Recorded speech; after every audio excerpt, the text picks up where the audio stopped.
Tony Kearns. Hi, Kevin and Sean. As an 80s kid, of course I dreamt of being a WWF superstar.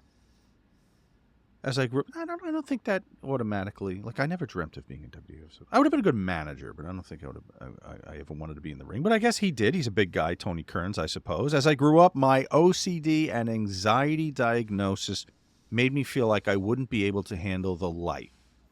How was mental health and illness looked at by the locker room in your day? Made for an interesting promo, probably. I mean, as a member of One Flew Over the Cuckoo's Nest, I mean, it wasn't like fucking everybody was fucking playing with a full deck. I was gonna say that. Jesus, I mean, that's almost a prerequisite. People used to ask me, "How'd you break into fucking wrestling?" Nash, I say, "I took a number 2 pencil. I sharpened it as sharp as I could. I stuck it in one ear and pushed it, and went out the other. I said, fucking, I'm ready to be a wrestler." Exactly. Like, fuck. Yeah, Tony, I think you would have been just fine there, dude.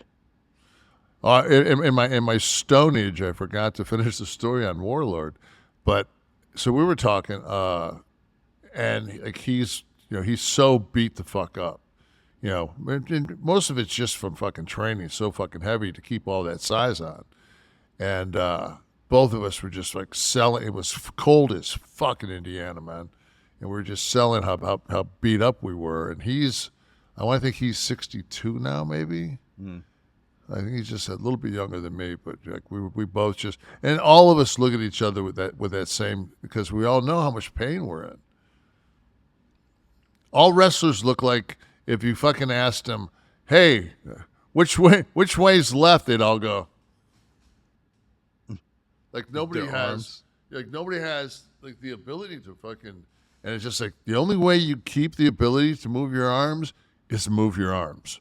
And it hurts like fuck in the morning, man. When I stretch on the banister, I hold the banister and I'll take like 2 or 3 steps down into the living area, and man, it's just like fuck.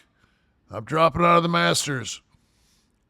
There was a great book called Dark Side of the Game by the football player Tim Green.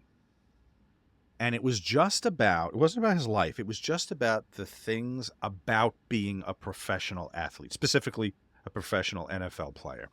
Stuff that the average person wouldn't realize. And it was fascinating to me to read, like he would talk about, like, he's like, when you come up and shake my